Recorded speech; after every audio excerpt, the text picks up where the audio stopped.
ನಾನು weak of ಸಿಕ್ತಾಗೆಲ್ಲ ಊರಿಗೆ ಬರೋ ರೀಸನ್ ಇದು. ಈ ತರ ಹುಡುಗರ ಸೇರ್ಕೊಂಡು ಊರಾಚೆ ಅಡಿಗೆ ಮಾಡ್ಕೊಂಡು ಊಟ ಮಾಡ್ತಾರ ವೈಬ್ ಬೆಂಗಳೂರು ಪಬ್ಬಿಗೂ ಸಹ ಸಿಗಲ್ಲ. ಹೌದು ಗೈಸ್, ಇವತ್ತ ಬೆಳಗ್ಗೆನೆ ಎದ್ದು ಲೇಟ್ ಆಗಿದ್ದೆ ಅಂತ ಬೈಸ್ಕೊಂಡು ಇನ್ನ ಎತ್ ಕೂಡ್ಲೆ ಇವಳನ್ನ ರೇಗಿಸ್ಲ ನಂಗೆ ಸಮಾಧಾನ ಆಗಲ್ಲ.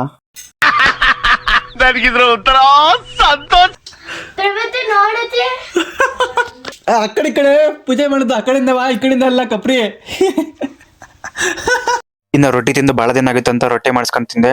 ಇನ್ನು ಅಲ್ಲಿಂದ ನಮ್ಮ ಅಣ್ಣ ಕೊಟ್ಕೆ ಮಾಡ್ತಾರೋ ಅದನ್ನ ನೋಡ್ಕೊಂಡು ನಮ್ಮ ಬಟ್ಟನ್ ಗೆಸ್ಟ್ ಹೌಸ್ ಇದು.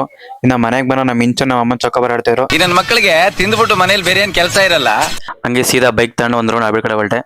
ಇನ್ನ ಫೋನ್ ರೆಡಿ ಮಾಡಿಸ್ಬೇಕಾಯ್ತು. ಫೋನ್ ಟೆಂಪರ್ ಗ್ಲಾಸ್ ಎಲ್ಲ ಹಾಕಿಸ್ಕೊಂಡು ವಾಲ್ಯೂಮ್ ಬಟನ್ ರೆಡಿ ಮಾಡಿಸ್ಕೊಂಡು ನಮ್ಮ ಬಟ್ಟೆ ಮೀಟ್ ಮಾಡಂತ ಹೋದೆ. ನನ್ನ ಬಟ್ಟೆ ನನ್ನ ಸವಾಸ ಮಾಡಿರೋದಕ್ಕೆ ಸೆಕೆಂಡ್ ಪ್ಯೂರ್ ಫ್ಲೆಕ್ಸ್ ಬಂದಾನೆ. ನನ್ ಮೇಲೆ ಆಣೆ ಇಟ್ಟು ನನ್ ಮೇಲೆ ಆಣೆ ಇಟ್ಟು ಹಂಗೆ ನಮ್ ಕೃತಕನ ಮಾತಾಡಿಸ್ಕೊಂಡು ಅವನವ್ರ ಹೊಸ ಅಂಗಡಿ ಮಳಿಗೆ ತೋರಿಸ್ತೀವಿ ಅಂದ. ಅದನ್ನೆಲ್ಲ ನೋಡ್ಕೊಂಡು ಶಿಸ್ತ ಮನೆಗೆ ಬಂದ್ ಸ್ವಲ್ಪ ಹೊತ್ತು ಮಲಿಕೊಂಡೆ. ಇನ್ನ ಸಂಜೆ ಆಗ್ತದಂಗೆ ನಮ್ ದೊಡ್ಡಪ್ಪನ ಕರ್ಕೊಬರ ಅಂತ ನಾನು ನಮ್ಮ ಅಣ್ಣನ ಬೈಕ್ ತನ್ನೋದು.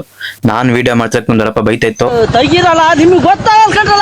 ನಾನು ವೀಕ್ ಆಫ್ ಸಿಕ್ತಾಗೆಲ್ಲ ಊರಿಗೆ ಬರೋ ರೀಸನ್ ಇದು. ಈ ತರ ಹುಡುಗರ ಸೇರ್ಕೊಂಡು ಊರಾಚೆ ಅಡಿಗೆ ಮಾಡ್ಕೊಂಡು ಊಟ ಮಾಡ್ತಾರ ವೈಬ್ ಬೆಂಗಳೂರು ಪಬ್ಬಿಗೂ ಸಹ ಸಿಗಲ್ಲ.